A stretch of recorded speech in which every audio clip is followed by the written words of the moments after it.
Towards the end of the world, our beloved Prophet Muhammad prophesies that Mahdi alayhi salam will come. یخرج الناس من المشرق یطلبون للمہدی یعنی سلطانی. جب حضرت مہدی کا ظہور ہوگا تو ان کے لیے فوجیں ایک مشرقی ملک سے آئیں گی. محمد بن عبداللہ المہدی، مہدی کہتے ہیں اللہ کی طرف سے ہدایت یافتہ، خلیفۃ اللہ مہدی. دیکھیں ہمیں رسول اللہ صلی اللہ علیہ وسلم کی جو صحیح احادیث سے ملتا ہے وہ اتنی بات ملتی ہے کہ آپ صلی اللہ علیہ وسلم ہی کے نسب میں حضرت مہدی ہوں گے.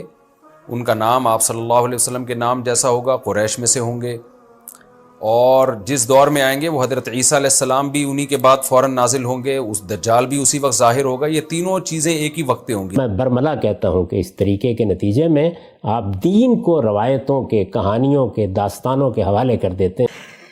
بخاری مسلم کا آپ نے ذکر کیا، ان میں جو روایتیں ہیں اس میں مہدی کا لفظ نہیں ہے، امیرہم کا لفظ ہے. بخاری کی جتنی شروحات دیکھیں، بخاری پر کام کرنے والے جتنے لوگوں کو دیکھیں، سب یہ فرماتے ہیں کہ امیرہم سے مراد امام مہدی ہیں. آپ اہل سنت کی کتابیں اٹھائیں، عقائد کی کتابیں اٹھائیں، باقی ان کے نظریات کو دیکھیں، تمام علماء 1400 سال سے متفق علیہ اجماعی روایت ہے جس میں یہ کہا جا رہا ہے کہ قیامت سے پہلے ظہور مہدی ہوگا، مسیح علیہ السلام موجود ہوں گے، انہی کی حکمرانی ہوگی، انہی کی امامت میں نماز پڑھی جائے گی، یہی ہیں جو نجات دلائیں گے. سوال میرا آپ سے یہ ہے، یہ روایتیں جو آپ نے پچھلے 2-3 قسطوں میں پڑھ کے سنائیں، ہو سکتا ہے ٹھیک ہوں، سب کچھ جو آپ فرما رہے ہیں ٹھیک ہو سکتا ہے ٹھیک ہو. نہیں، محدثین کہتے ہیں کہ یہ قابل قبول ہیں. میں نے یہ کہا میرے نزدیک بھی یہ قابل قبول ہو سکتی ہیں، یعنی ان میں ہو سکتا ہے کہ اب سوال نہیں جو تصور آپ بیان کر رہے ہیں، جو تصور ان روایتوں سے آپ نے اخذ کیا، وہ میں کہتا ہوں کہ مکمل طور پہ، عملی طور پہ اللہ کے نزدیک ہو سکتا ہے ٹھیک ہو. تو پھر یہ بتائیں، اس سوال کا مجھے آپ جواب دیں کہ یہ کیسے ہو سکتا ہے کہ اتنی بڑی تعداد ہمارے علماء اکرام کی، اربوں کی تعداد میں آج مسلمان ہیں، کسی سے آپ پوچھیں وہ یہی کہے گا کہ جی مہدی علیہ السلام نے تو آنا ہے. ہمارے ایک پوری روایت ہے اہل تشیعوں کی، ان کے تو یہ عقائد کے اندر شامل ہے، یہ آئیں گے، اس کے بعد فیصلے ہوں گے. خود اہل سنت کے علماء، رشید احمد گنگوہی کو پڑھیں، انور شاہ کاشمیری کو پڑھیں، سب یہ کہتے ہیں کہ یہ آئیں گے، فیصلہ کریں گے. تو پھر یہ تصور پھر کیسے پیدا ہو گیا؟ میں نے خود پیشکش کی ہے کہ میں اس پر گفتگو کروں گا اور آپ کو یہ بتاؤں گا، لیکن ایک چھوٹی سی بات کی مزید وضاحت کر دوں. یہ عقائد کی کون سی کتابیں ہیں جن میں ان کا ذکر ہے؟ یعنی ہمارے ہاں عقائد نصفی ہے، عقیدہ تحاویہ ہے، ذرا نکال کے دکھائیے مجھے کہاں ذکر ہے. یعنی اہل سنت کی عقائد میں یہ شامل نہیں ہے؟ یہ جو کتابیں ہیں یہ اہل سنت کے عقائد کی ہیں یا کسی اور کے عقائد کی؟ نزول مسیح کا ذکر ہے لیکن اس کا کوئی ذکر نہیں ہے. تو اس وجہ سے ایسا بھی نہیں ہے. یعنی ظاہر ہے کہ سب سے پہلی جو جامع ترین کتاب ہے وہ تو عقیدہ تحاویہ ہی ہے نا، دیکھ لیں، اس میں مجھے کہیں دکھا دیں. تو اس لیے یہ باتیں ایسے علی الاطلاق نہیں ہیں جس طرح کے لوگ بیان کرتے ہیں.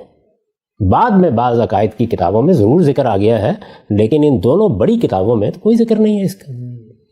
تو اس لیے میرے نزدیک معاملے کی نوعیت وہ نہیں ہے. اور اگر ہو بھی تو کیا ذکر ہوگا؟ یہی ذکر ہوگا کہ ایک حکمران آئے گا، اس کا نام مہدی. اس سے زائد آپ کیا کہہ سکتے ہیں؟ نہیں، پورا کہہ دیجئے ایک حکمران ہوگا، عرب میں ہوگا، اس کا نام محمد بن عبداللہ ہوگا، اس کو لوگ مہدی کہیں گے، ہدایت یافتہ کہیں گے.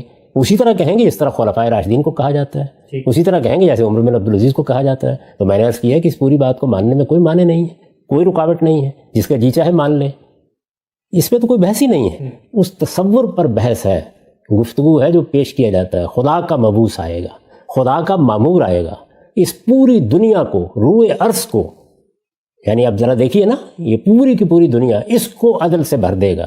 یہ باتیں کہاں بیان ہوئی ہیں؟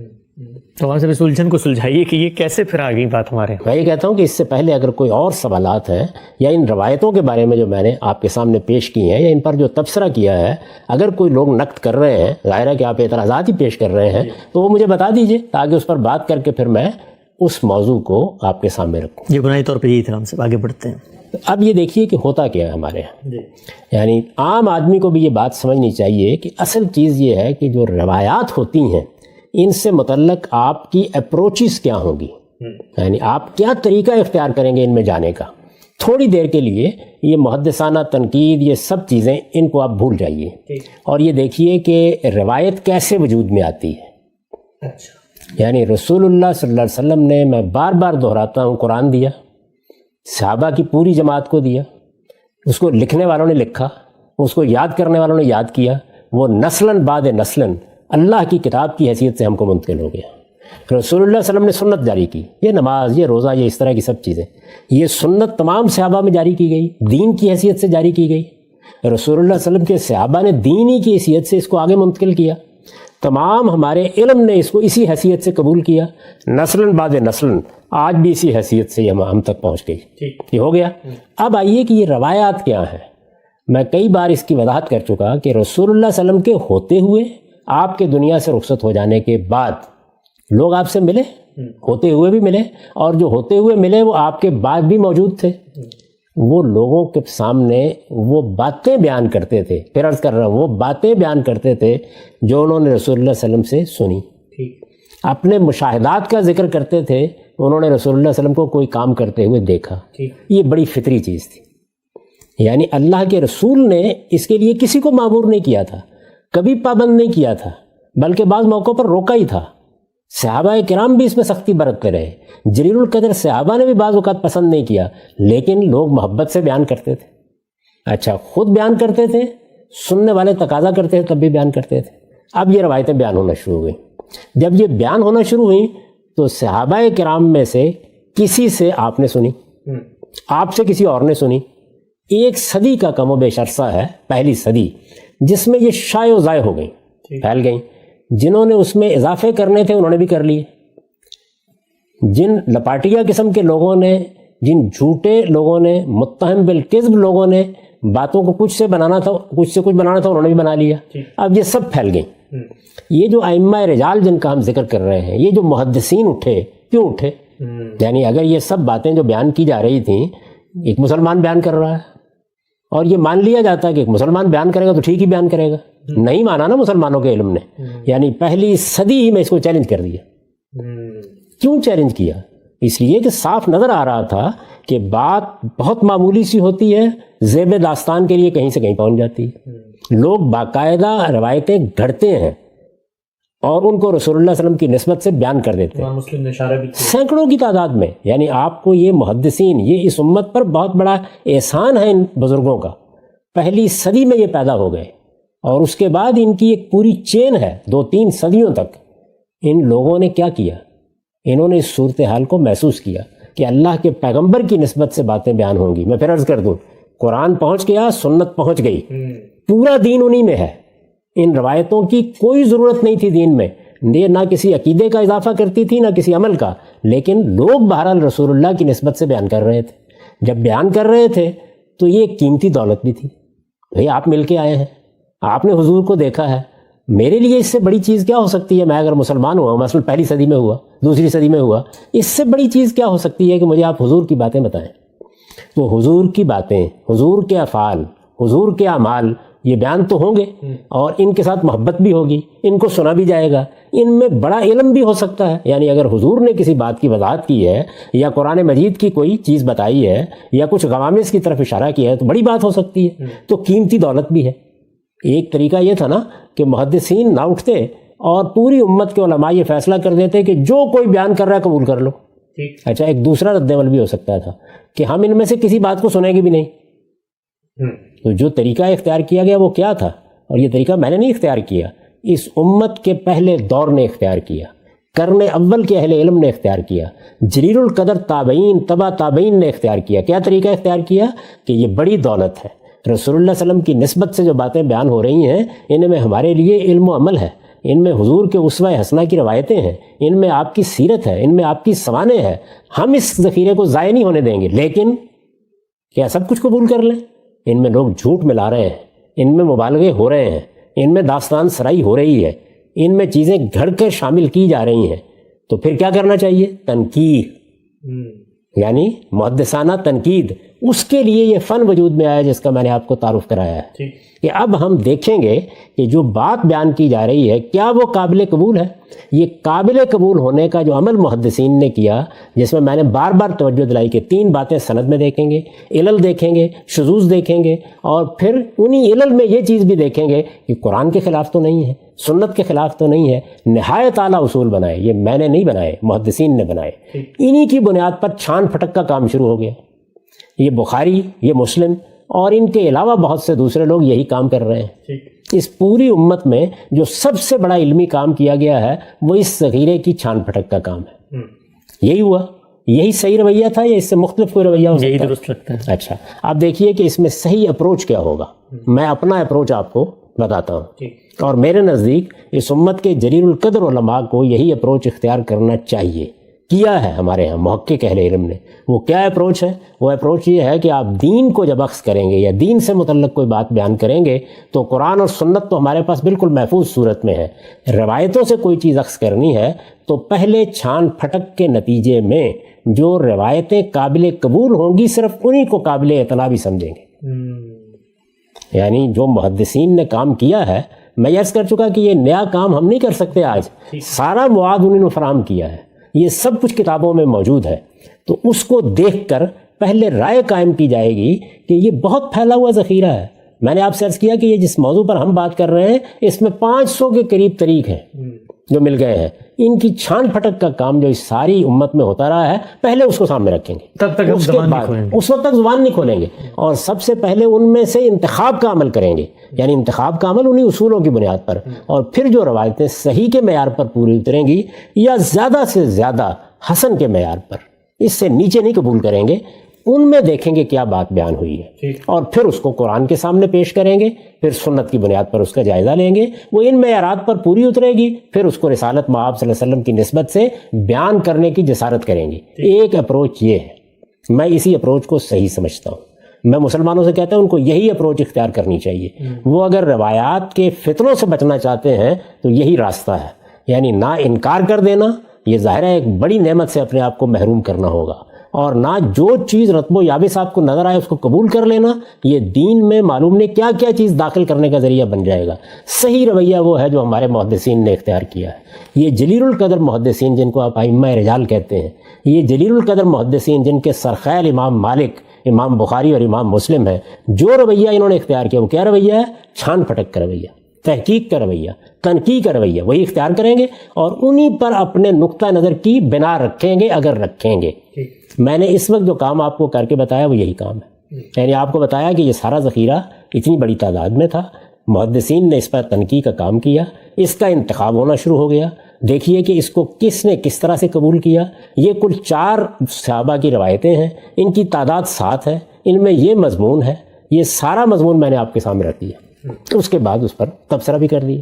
اب یہ ایک اپروچ ہے، میرے نزدیک یہی صحیح اپروچ ہے، لیکن ایک دوسرا اپروچ ہے اور وہ میں آپ سے عرض کرتا ہوں، اسی دور میں چلے جائیے، یعنی رسالت مآب صلی اللہ علیہ وسلم کے بعد سینکڑوں ہزاروں کی تعداد میں چیزیں پھیل چکی ہیں، ان سے ایک تصویر بن گئی ہے۔ امام مہدی آئیں گے آخری زمانے میں، یعنی جس وقت آپ وہ روایتیں جن کو محدثین قبول نہیں کرتے ان کو پڑھیں گے تو وہ ساری تصویر آ جائے گی، اللہ کی طرف سے مبعوث ہوں گے، آسمان سے ایک ندا آئے گی، زمین و آسمان عدل سے بھر جائیں گے، اسلام کا غلبہ قائم ہو جائے گا، پیسہ ہی پیسہ، دولت دولت، لوگوں کے ہاں دولت ہوگی، ایسی فراوانی ہوگی، امت کے اوپر ایک عظمت کا دور آ جائے گا۔ یہ باتیں ہیں، یہ باتیں کیسے ہوئی ہیں؟ وہی چھوٹی سی بات تھی کہ مسلمانوں کے ہاں ایک خلیفہ ہوگا، خواہشیں، تصورات، داستان سرائی کا جذبہ، ایسے ہی جو سیاسی حالات بعد میں پیدا ہوئے وہ اب اضافے کرتے جا رہے ہیں، یہ اضافے شائع و شائع ہو گئے، لوگوں کے اندر ان کی بڑی شہرت ہو گئی۔ جب اتنے بڑے پیمانے پر پہلی صدی میں شہرت آپ کو نظر آئی تو دیکھیے ایک اپروچ یہ ہے کہ اتنی زیادہ شہرت ہوئی ہے، اتنی مشہور بات ہے، یہ ساری مشہور بات جو ہے یہ تنقید ٹھیک ہے، روایتوں کو ضرور دیکھنا چاہیے، لیکن روایتوں میں بھی، صحیح روایتوں میں بھی، محدثین کی تنقید میں بھی اتنی بات تو آ گئی ہے نا کہ ایک خلیفہ ہوگا، اتنی بات تو آ گئی ہے نا کہ نزول مسیح کے موقع کے اوپر ان کا مسلمانوں کا ایک امیر ان کے اندر سے ہوگا، اتنی بات آ گئی ہے، تو یہ اصل میں وہی بات ہے جو لوگ بیان کر رہے ہیں۔ تو اب آپ کیا کیا آپ نے، یعنی بجائے اس کے کہ آپ یہاں سے جاتے کہ جو چیزیں پھیلی ہوئی ہیں ان کی تنقیح کے بعد زبان کھولی جائے گی، آپ نے جو پھیلی ہوئی چیزیں تھیں جن میں اضافے ہو چکے تھے، جن میں تصورات داخل ہو چکے تھے، جن میں داستان سرائی آ چکی تھی، جن میں ایسی ایسی تفصیلات تھیں کہ ان کو آپ دیکھیں تو ایک عجیب تصویر بنتی ہے، وہ ساری کی ساری تصویر کو ذہن میں رکھا، ذہن میں رکھنے کے بعد اب آپ کہتے ہیں کہ جب تنقیح کے عمل سے یہ سب گزری ہیں تو آخر یہ وہی بات ہے نا، اس سے کیا فرق پڑتا ہے؟ یعنی چلیے امام بخاری نے اگر اتنی بات لے لی ہے کہ ایک حکمران ہوگا تو یہ باقی جتنی تفصیلات بیان کی جا رہی ہیں ان کو بھی رد کرنے کی کیا ضرورت ہے؟ تو یہ جو دوسرا اپروچ ہے، اس دوسرے اپروچ کے نتیجے میں محدثین کے پورے کام پر پانی پھر جاتا ہے۔ اچھا، یعنی آپ دیکھیے نا کہ جو انتخاب ہے، جس طرح سے انہوں نے ان سب چیزوں کی تنقیح کی وہ عملاً ختم ہو گیا، یہی نتیجہ نکلے گا، کیونکہ آپ نے اپنے ذہنی تصور کیا تھا، وہ انہی ساری کی ساری روایتوں میں پھیلا ہوا تھا، جو میں نے عرض کیا کہ 500 کی تعداد میں اس وقت بھی موجود ہے۔ تو یہ 500 کی تعداد میں روایتیں آج تو وجود میں نہیں آئیں، یہ ظاہر ہے کہ اسی پہلی دوسری صدی میں لوگوں کے سامنے آ گئیں، اسی وقت ان کی اشاعت ہو گئی۔ سیاسی طور پر جیسے ابن خلدون کہتا ہے کئی باعث ہوئے اور اس کا نتیجہ یہ نکلا کہ یہ پھیل گئیں۔ تو آپ کے لیے ایک اپروچ یہ ہے کہ آپ قرآن سنت سے داخل ہوں اور روایتوں کے ذخیرے میں پہلے محدثانہ تنقید کر کے الگ کریں، اور پھر جو روایتیں اس معیار پر پوری اتریں ان میں جتنی بات بیان ہوئی ہے اسی کی بنیاد پر کھڑے رہیں۔ اور دوسرا اپروچ کیا ہے کہ جو تاثر پہلی صدی میں پھیل گیا ہے اس کی شہرت کو سامنے رکھ کر تصور وہاں سے لے لیں، اور پھر یہاں جو چھوٹی موٹی بات بھی آپ کو نظر آئے، یکون الدین کلہ للہ آ گیا قرآن مجید میں، یہاں ایک امیر کا ذکر آ گیا، ایک خلیفہ کا ذکر آ گیا، اس ساری تصویر میں ان سے رنگ بھر لیں، گویا روایتیں یہ قابل قبول ہیں، رنگ ہم باہر سے بھر لیں گے۔ تو یہ میرے نزدیک دو اپروچز ہیں، اور لوگوں کو حق حاصل ہے کہ ان میں سے جس اپروچ کو مناسب سمجھے قبول کر لیں، لیکن پورے دین کے معاملے میں میرے نزدیک صحیح اپروچ وہ ہے جس کی میں نے وضاحت کر دی ہے کہ رسول اللہ کی نسبت سے کوئی کمزور بات قبول نہیں کی جائے گی۔ ٹھیک، اچھا خان صاحب، جو پہلی اپروچ آپ نے بیان کی، اس اپروچ کے حاملین اور اس نقطہ نظر کے قائلین میں آپ نے ذکر کیا کہ محدثین نے ایک تنقید کا کام کیا ہے۔ ایک سوال لوگوں کے ذہن میں یہ اٹھے گا کہ وہی محدثین، مثلا سیوطی کو لیں، مثلا آپ باقی محدثین کا ذکر کریں جن لوگوں نے حدیث پہ کام کیا، ابن حجر ہیں، سینکڑوں کی تعداد میں علماء ہیں، تو وہ اگرچہ یہی کام کر رہے ہیں تنقید کا، لیکن وہ جو تصور ظہور مہدی کا سوسائٹی میں موجود ہے وہ تو وہاں پر اس کو بھی تصویب کر رہے ہیں، ظہور مہدی متواتر ہے۔ میں نے عرض کر دیا کہ یہ دونوں رویے ہوں گے، یہی دوسرا رویہ غلبہ پا گیا، اور لوگ اس کی عام طور پر تحسین کرتے ہیں۔ وہ یہ سمجھتے ہیں کہ یہ ٹھیک ہے کہ امام بخاری نے صرف ایک حکمرانی کا ذکر کیا ہے، امام مسلم نے اتنی بات کہی ہے، یا حاکم کے ہاں بس زیادہ سے زیادہ ایک لفظ آ گیا ہے، یہ ٹھیک ہے، لیکن آ گیا ہے نا۔ جب یہ آ گیا ہے تو پھر جو لوگوں کے اندر پھیلی ہوئی چیزیں ہیں ان سے جو تصویر بنتی ہے اس کو مان لینے میں معنی کیا ہے؟ میرا زاویہ نظر یہ ہے کہ مان لینے میں اگر کوئی معنی نہیں تھا تو محدثین کو اس تکلیف کرنے کی ضرورت کیوں تھی؟ ٹھیک، تنقید کا کام کرنے کی کیوں ضرورت پہلے مان لیتے ہیں۔ یہ تو پھر پہلے مرحلے میں نے آپ سے عرض کیا دو رویے تھے، یعنی ایک رویہ یہ تھا کہ ہم یہ کہتے ہیں کہ یہ جو باتیں بھی لوگ بیان کر رہے ہیں صحابہ کی نسبت سے یہ ہمارے لیے قابل التفات ہی نہیں ہے، پوری امت یہ فیصلہ کر لیتی۔ اور دوسرا طریقہ کیا تھا؟ دوسرا طریقہ یہ تھا کہ جو بیان کیا جائے قبول کر لیا جائے۔ ہم نے تیسرا طریقہ اختیار کیا۔ ہم نے سے مراد یعنی اس امت کے جلیل القدر اہل علم نے، محققین نے، وہ طریقہ کیا نہیں، ہم چھان پھٹک کریں گے، ہم تنقید کریں گے، ہم ان اصولوں پر دیکھیں گے، اور پھر اس کے بعد اگر کسی بات کی نسبت رسول اللہ کی طرف ہوگی تو بس اتنی ہوگی جتنی اس معیار پر پوری اترے گی، اس سے آگے کی چیزوں کو قبول نہیں کریں گے۔ یہ میرے نزدیک دو اپروچز ہیں، اور ہمارے ہاں جو رائج اپروچ ہے جو عام طور پر علماء اختیار کرتے ہیں وہ دوسری اپروچ ہے، یعنی اس میں جو کچھ پھیلا ہوا ہوتا ہے اس کا اثر قبول کر لیا جاتا ہے، اس کو اصلاً قبول کر لیا جاتا ہے، اصلاً مان لیا جاتا ہے۔ یہاں پھر کیا کیا جاتا ہے کہ اس میں اگر کوئی چیزیں کمزور بھی ہیں تو یہ کہہ کے کہ آخر کچھ ذکر تو آ گیا ہے نا، کچھ نہ کچھ تو مان لیا گیا ہے نا، ایک امیر کی بات تو ہو گئی ہے نا، ایک خلیفہ کا ذکر تو ہو گیا ہے نا، تو ان چیزوں کو جب ان کے ساتھ آپ جوڑ دیتے ہیں تو آپ دیکھیں پھر اس کا نتیجہ کیا نکلتا ہے، ایک پورا کا پورا عقیدہ دین میں داخل ہو جاتا ہے، اس کے ساتھ جذباتی تعلق وابستہ ہوتا ہے، پھر مہدی کا انتظار شروع ہو جاتا ہے، پھر دنیا کے اندر ایک عظیم انقلاب کے لیے لوگ جدوجہد کرتے ہیں۔ اور میں نے اپنے زمانے میں دیکھا کہ بعض علماء تھے کہ وہ روز تقریر کرتے تھے اور یہ کہتے تھے کہ بس پیدا ہونے والے ہیں، بلکہ بعض کہتے تھے کہ پیدا ہو چکے ہیں، اور تھوڑے تھوڑے عرصے کے بعد بہت سے لوگ وہی قصے وہی روایتیں سناتے ہیں، اور سناتے وقت ظاہر بات ہے یہ پوری تنقید لوگوں کے سامنے نہیں رکھتے۔ تو میرے نزدیک صحیح رویہ دین کے معاملے میں یہ نہیں ہے، کیونکہ یہ اپروچ جو میں سمجھتا ہوں اور جو محققین کا اپروچ ہے یہی صحیح اپروچ ہے، تو یہ جب اس ذہن کے سامنے آئے گا لوگ یہی کہیں گے کہ یہ دیکھیے یہ قابل اعتراض بات ہے، یہ قابل اعتراض بات ہے، ساری دنیا مانتی ہے، سب لوگ ایک بات کو کہتے ہیں، مسلمانوں کا اجماع ہے۔ کس بات پر اجماع ہے؟ یعنی اس بات پر اجماع ہے کہ ایک ہستی آسمان سے آئے گی، معمور ہوں گے، مبعوث ہوں گے۔ اگر آپ نے اجماع کی بات بھی کرنی ہے تو وہ یہ ہے، یہ نہ کہیے کہ اجماع، یہ کہ یہ شہرت ان باتوں کی ہے، وہ باتیں پھیلی ہوئی ہیں۔ ظاہر ہے کہ جب اتنے بڑے پیمانے پر ان باتوں کو بیان کیا گیا ہوگا، پہلی دوسری صدی میں مجلسوں میں بیان ہوئی، تو لوگوں نے کتنے شوق سے سنا ہوگا، داستان سرائی ہوگی تو لوگ کیسے متاثر ہوئے ہوں گے۔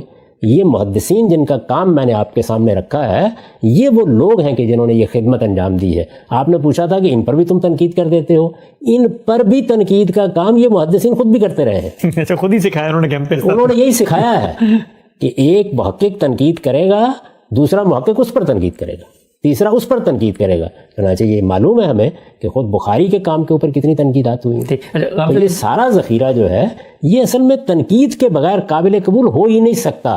تنقید ہی اس کا حسن ہے. اور مسلمانوں کی تاریخ میں جو سب سے بڑا علم وجود میں آیا ہے وہ تنقید تاریخ کا علم ہے, اور یہ محدثین وجود پذیر کر چکے ہیں, اور بڑا اعلیٰ علم ہے. بہت کیٹیگرائز کیا انہوں نے چیزوں کو, یعنی مشہور باتوں کی کیا حیثیت ہوگی, مستفیض باتوں کی کیا حیثیت ہوگی, اس میں اگر تواتر پیدا ہوتا ہے تو کس طرح سے پیدا ہوتا ہے, اور روایتوں کو چھان پھٹک کے لیے کیا معیارات ہوں گے. ان کی بنیاد پر ہم کام کرتے رہے ہیں. ہم سے مراد یہ پوری امت کے جلیل القدر محققین کا زاویہ نظر یہی ہے جو میں نے آپ کے سامنے بیان کر دیا ہے. البتہ ہمارے ہاں عام روایت علماء کی یہ ہے کہ جب ایک بات اتنے بڑے پیمانے پر پھیلی ہوئی ہے اور لوگوں کے ہاں شائع و ضائع ہو چکی ہے تو اس کے کچھ آثار مل گئے نا. کہیں کوئی بات قرآن میں مل گئی اس طرح کی, یکون دین کلہ للہ, یہاں کوئی اس طرح کی روایت مل گئی جو میں نے آپ کے سامنے رکھی ہیں کہ ایک حکمران ہوگا, تو چلیے سب کو ملا کر لوگوں کے سامنے رکھ دیا جائے. میرے نزدیک یہ ایک غلط طریقہ ہے, اور میں برملا کہتا ہوں کہ اس طریقے کے نتیجے میں آپ دین کو روایتوں کے, کہانیوں کے, داستانوں کے حوالے کر دیتے ہیں. اس میں صحیح اصول وہی ہے کہ قرآن سنت کی محکم بنیاد پر دین کھڑا ہے, اور یہ سارا تاریخی ذخیرہ ہے. ہم اس کی چھان پھٹک کریں گے اور اس میں انہی اصولوں پر قائم رہیں گے جو پہلی صدی سے محدثین نے قائم کر دیے ہیں. میں نے اپنی کتاب میں اس کا اعتراف کیا ہے کہ ان اصولوں میں نہ کوئی کمی کرنے کی ضرورت ہے نہ کوئی اضافہ کرنے کی ضرورت ہے. نہایت شاندار اصول ہیں. اس وقت میں نے انہی کی روشنی میں ساری بات کی. ٹھیک ہے صاحب, آخری سوال آج کی نشست کا اور اس ظہور مہدی کے موضوع پہ. ایک عام آدمی کا میں چاہوں گا کہ وہ جو ذہن ہے اس پوری کیس اسٹڈی سے جو آپ نے 2 اپروچز بتائیں اور پھر ایک ایک چیز کی تنقیح کر کے وہ میتھڈالوجی واضح کی کہ اصل روایتیں کیا تھیں, کن صحابہ سے تھیں, بات کیا تھی, اس کو ایک ترتیب سے رکھا. مجھے یہ بتائیے گا, یہ جو عام طور پہ کہا جاتا ہے کہ بھئی میں بالخصوص آپ کے بارے میں یہ پوچھ رہا ہوں اور اس ضمن میں پوچھ رہا ہوں, عام طور پہ یہی چیزیں بیان کر کے کہا جاتا ہے کہ ظہور مہدی کے عقیدے کا انکار کر دیا ہے غامدی صاحب نے, تو غامدی صاحب تو دین میں نئی باتیں کرتے ہیں. تو یہ جو آپ نے اپروچ بیان کی ہے یہ اصل میں نئی بات اس پہلو سے تو ہے کہ جو قائم شدہ بات ہے اس کو آپ نہیں مان رہے, لیکن یہ آپ کی اپروچ تو اصل میں پرانی بات کی تحقیق کی طرف نہیں جاتی. اس کی طرف وضاحت کیجیے. میں نے پوری بات آپ سامنے بیان کر دی ہے. اسی اصول پر روایت کو قبول کرتا ہوں میں, یعنی اور یہ میں قبول کرتا ہوں, یہ تو میں اپنا نقطہ نظر بیان کر رہا ہوں. سب محدثین, سب محققین یہی اصول اختیار کرتے ہیں. اس کے اطلاق میں اختلاف بھی ہو جاتا ہے. ابھی یہ دیکھیے کہ میں نے آپ کو یہ بتایا کہ ان تمام روایتوں کی تنقیح کر کے جو روایتیں عبداللہ اعظمی صاحب نے منتخب کی ہیں الجامع الکامل میں, وہ کوئی 14 کے قریب بنتی ہیں. وہ 6 صحابہ سے ہیں. مضامین یہی ہیں. ہم نے مزید تنقیح کی ہے تو روایتیں 7 اور صحابہ 4. مضمون میں کوئی تبدیلی نہیں ہوئی, وہی مضامین ہیں. لیکن ظاہر ہے کہ سند کی تحقیق میں اختلاف ہو سکتا ہے. یعنی ایک راوی کو ایک شخص مجروح کہتا ہے, دوسرا اس کو قبول کر لیتا ہے, یا کسی جرح کو قابل اعتنا نہیں سمجھتا. یہ تاریخی تنقید کا علم ہے. عام لوگوں کو بھی یہ معلوم ہونا چاہیے کہ تاریخی تنقید کو علمی طریقے سے دیکھنا چاہیے. اس سے نہ عقیدے بنتے ہیں, نہ اس کو عقیدہ بنانا چاہیے, نہ اس سے دین میں کوئی اضافہ ہوتا ہے, نہ دین میں کوئی کمی ہوتی ہے. ہمارا دین قرآن و سنت میں پورا کا پورا موجود ہے, اور ہماری تاریخ, یہ رسول اللہ کی تاریخ ہے, یہ تنقیح کے عظیم عمل سے گزر گئی ہے, گزر رہی ہے, یہ گزرتی رہے گی. اس معاملے میں ہم کوئی کمزوری نہیں دکھا سکتے. یہ تنقیح کا عمل ہماری دینی اور اخلاقی ذمہ داری ہے, اس لیے کہ معاملہ اللہ کے رسول کا ہے. اس میں یہ نہیں ہو سکتا کہ غوغائے عام سے متاثر ہو جائیں, شہرت سے متاثر ہو جائیں. ایک بات کو داستان کے طور پر پھیلا دیا گیا ہے. پھیلا دینے کے لیے تو آپ کوئی داستان سنا دیجئے, اس کے بعد ہر شخص کی زبان پر ہوتی ہے. لیکن ہم مسلمانوں نے, ہمارے محققین نے, ہمارے محدثین نے یہ روایت ڈالی کہ ہم لوگوں کی زبانوں پر پھیلی ہوئی اور اس طرح کی شہرت یافتہ چیزوں کو ایسے نہیں قبول کر لیں گے. رسول اللہ کی نسبت سے بات بیان کی جائے گی تو اس تنقیح کے عمل سے گزرے گی, اور یہ انہوں نے گزارا ہے یہ سب کچھ, اسی کا خلاصہ میں نے آپ کے سامنے رکھ دیا. ٹھیک ہے. ایک بات آپ نے گزشتہ پروگرام میں بھی بڑا اصرار سے اور بار بار فرمائی تھی, ابھی بھی آپ نے فرمائی کہ موطا, بخاری اور مسلم جو ہیں وہ اس طرح کی صراحت کیوں نہیں کر رہے اور اس طرح کی تفصیلات کیوں نہیں بتا رہے. تو میں 2 پہلوؤں سے چاہوں گا آپ کے سامنے وہ سوال, وہ اعتراض رکھوں جو لوگ بالعموم پوچھتے ہیں. اور یہ بات آپ اکثر اور معاملات میں بھی فرماتے ہیں, بعض قرات کی روایتوں میں, بعض رجم کی آیات کے بارے میں, کہ اس طرح کی چیزیں جو ہیں وہ کیسے کتابوں میں آ گئی ہیں. مجھے یہ بتائیے گا کہ جب ہم امام بخاری کی بخاری کھولتے ہیں, وہ خود یہ لکھتے ہیں کہ میں نے اپنی اس کتاب میں صرف صحیح روایات ذکر کی ہیں اور بہت سی صحیح روایات ہیں جن کو طوالت کے خوف سے میں نے چھوڑ دیا ہے. تو سب سے پہلی بات کا مجھے آپ یہ جواب دیں کہ کیا آپ اس امکان کو مانتے ہیں کہ ایک روایت صحیح ہو لیکن بخاری میں نہ ہو تو ہم اس کو بطور روایت مان لیں گے؟ جی، میں نے ابھی آپ کے سامنے جو باقی کتابوں کی روایتیں رکھی ہیں اور یہ کہا ہے کہ یہ محدثانہ تنقید پر پوری اترتی ہیں، ان کو قبول کیا جا سکتا ہے. یہ سب بخاری میں تو نہیں ہے، مسلم میں تو نہیں ہے. اگر میں اس کو نہ مانتا ہوتا تو آپ کے سامنے بیان کرتا. لیکن یہ سوال اس کے باوجود ایک اہم سوال ہوتا ہے کہ جب یہ فن اور اس فن کے ماہرین تنقید کا کام کر رہے ہیں، تنقید کا کام کر رہے ہیں، اور تنقید کا کام کر کے، تنقید کا کام کر کے، راویوں کی چھان پھٹک کر کے اپنے مجموعے مرتب کر رہے ہیں، ان میں امام مالک کا کوئی معمولی مقام ہے؟ یعنی وہ اس فن کے ائمہ میں سے ہیں. ان کی کتاب اولین کتابوں میں شمار ہوتی ہے، اور بھی مجموعے ہیں لیکن ایک باقاعدہ کتاب کی حیثیت اسی کو حاصل ہوئی اور اس کی شہرت ہوئی ہر جگہ. لوگوں نے اس کو حاصل کیا، اس کے لیے سفر کیے. ایک زمانے میں حکومت نے چاہا کہ اس کتاب کو مسلمانوں کا دستور العمل بنا کر نافذ کر دیا جائے. بخاری و مسلم، آپ ان کو صحیحین کہتے ہیں، ان کی ایک خاص حیثیت ہے. کوئی روایت اگر ان میں آ جاتی ہے تو لوگوں کا بڑا اعتماد ہوتا ہے. تو یہ سوال ہے جو میں نے اٹھایا ہے کہ یہ کیوں تفصیلات ان میں نہیں ہیں، یعنی وہ تفصیلات بھی نہیں ہیں جو محدثانہ تنقید کے لحاظ سے قابل قبول ہیں. میں نے بھی آپ کے سامنے پیش کر دی ہیں، 7 روایتیں پیش کی ہیں نا، وہ سب کی سب بخاری و مسلم کی نہیں ہیں، پیش کر دی ہیں. بتا دیا ہے کہ اگر ان کو مان بھی لیا جائے تو اس سے اتنی بات معلوم ہوتی ہے.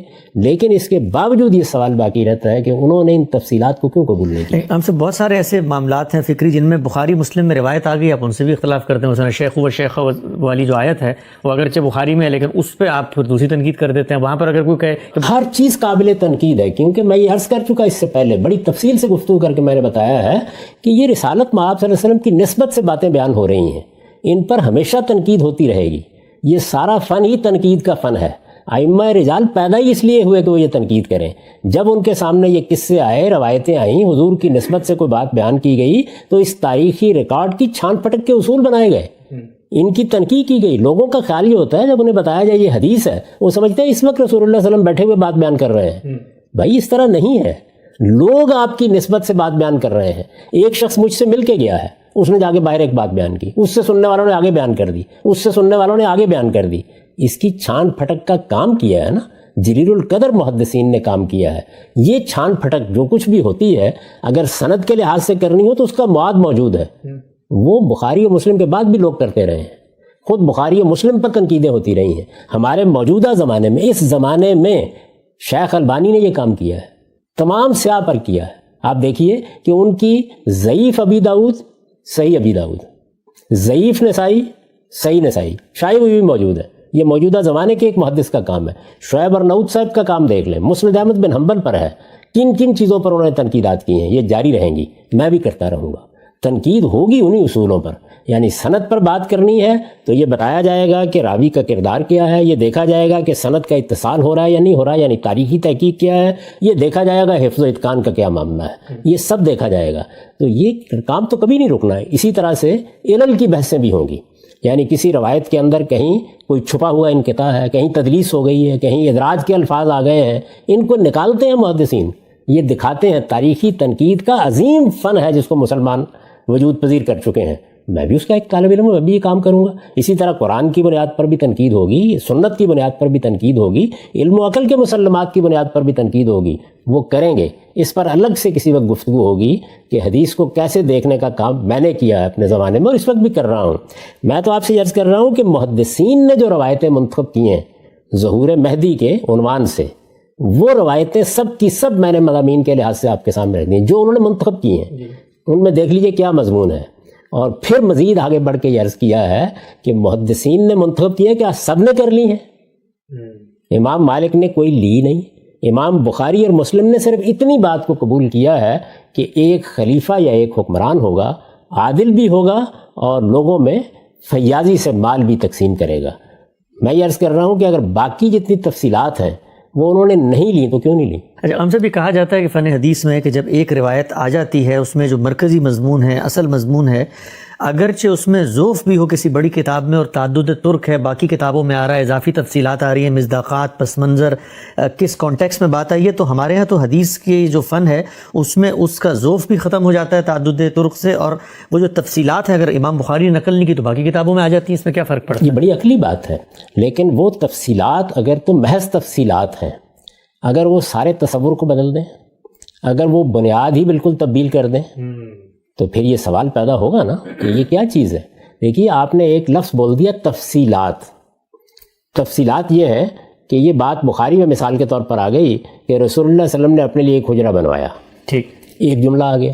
بعض لوگوں نے بیان کیا کہ یہ حجرہ فلاں جگہ پہ بنوایا، اس حجرے کے لیے اس طرح سے مواد اکٹھا کیا گیا، رسول اللہ صلی اللہ علیہ وسلم نے فلاں کو یہ حجرہ دے دیا. یہ تفصیلات ہیں.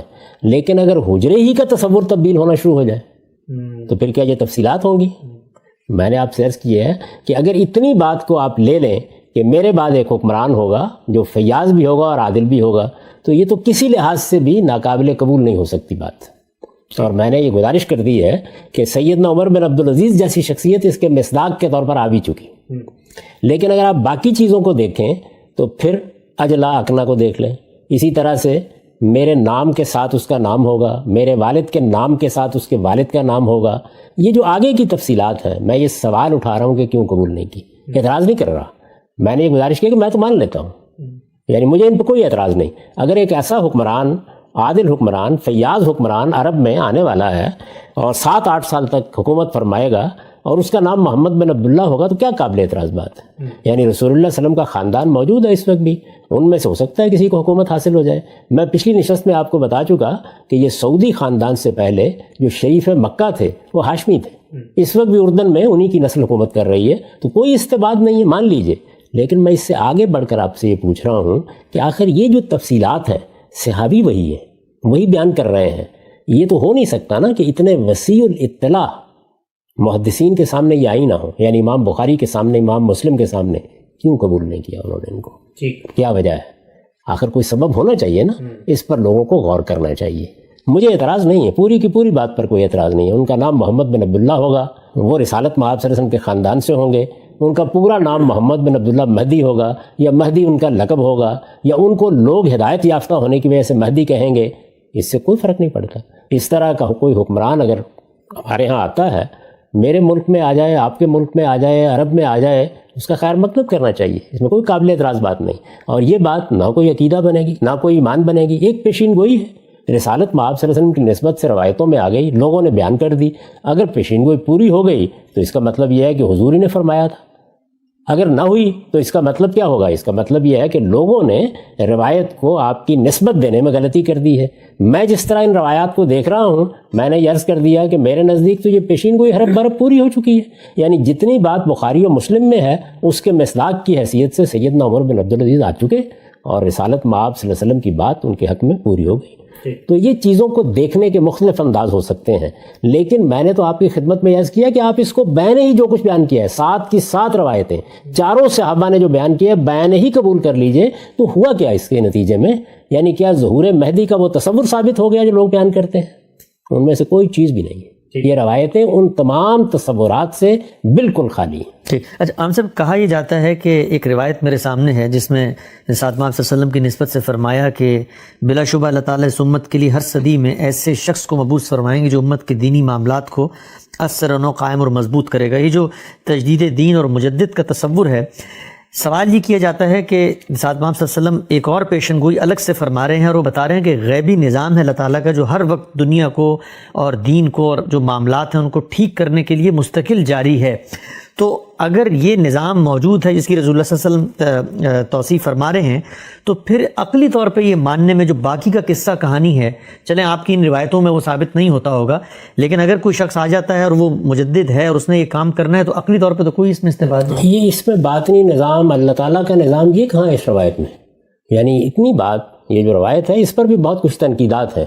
لیکن چلیے مان لیجئے اس کے مضمون کو، تو اس میں کیا کہا گیا ہے کہ ہر صدی میں ایسے لوگ پیدا ہوتے رہیں گے جو اللہ کے دین کو زندہ کرتے رہیں گے.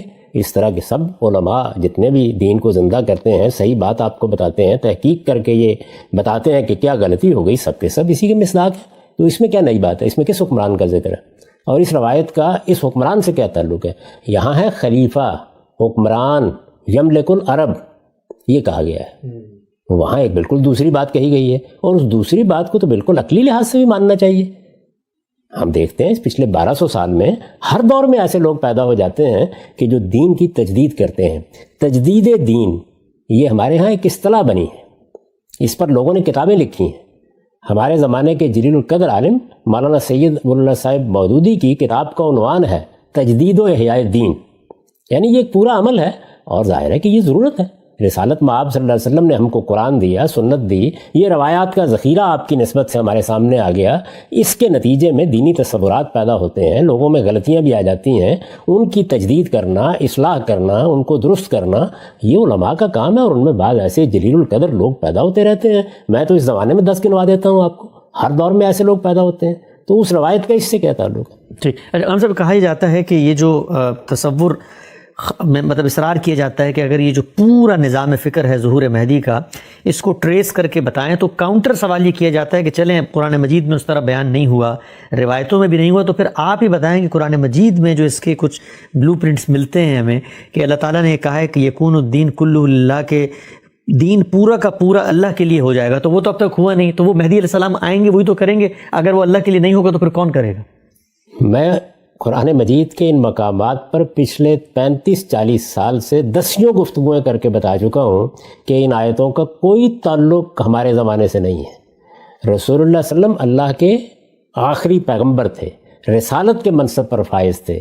جب اللہ تعالیٰ کسی رسول کو بھیجتا ہے تو وہ اپنے مخاطبین کے لیے خدا کی عدالت بن کر آتا ہے، یہ اس عدالت کا بیان ہے، اور اس کے نتیجے میں یہ لازم ہو گیا تھا کہ سرزمین عرب میں دین کا غلبہ قائم ہو جائے۔ یہی وہ مضمون ہے جو اس آیت میں بیان ہوا کہ هو الذی ارسل رسولہ بالہدی والدین الحق لیظہرہ علی الدین کلہ، تو وہ سرزمین عرب ہے، اس کے بارے میں پیشین گوئی کی گئی۔ رسالت مآب صلی اللہ علیہ وسلم کے دنیا سے رخصت ہونے سے پہلے وہ حرف بحرف پوری ہو گئی، یکون دین کلہ للہ ہو گیا، اس کے بعد اب کس چیز کا انتظار کرنا ہے؟ یعنی دیکھا آپ نے کہ ایک شخصیت نے دعوت پیش کی، یہ کہا کہ میں اللہ کا رسول ہوں، کوئی حیثیت دنیوی لحاظ سے نہیں تھی، وہ بڑوں میں سے نہیں تھے۔ خود یہ اعتراض کیا گیا کہ لولا نزل ھذا القرآن علی رجل من القریتین عظیم، یہ طائف کے اور مکے کا کوئی بڑا آدمی کیوں نہیں جس کا انتخاب کیا گیا؟ لیکن اس سب کے باوجود جب یہ کہا گیا کہ یہ خدا کے پیغمبر کی حیثیت سے آئے ہیں، اس سرزمین پر دین کا غلبہ قائم کر کے جائیں گے، وہ قائم کر دیا، اب کس چیز کا انتظار کر رہے ہیں؟ وہ ایک بڑی نشانی بن گئی اللہ تعالیٰ کی۔ تو ان آیتوں میں یہ بات بیان ہوئی ہے، اس کا اس سے کیا تعلق ہے؟ آپ نکالیے سورہ انفال کو دیکھیے، اس میں کیا کہا گیا ہے؟ اس میں مشرکین عرب کے مقابلے میں صحابہ سے کہا گیا ہے کہ جنگ کرنے کے لیے اٹھو، اور اس جنگ کا یہ نتیجہ نکلے گا کہ اس سرزمین میں دین کا غلبہ قائم ہو جائے گا۔ یہ بات ہے جو اس میں بیان کی گئی ہے، اس کا اس زمانے سے کیا تعلق ہے؟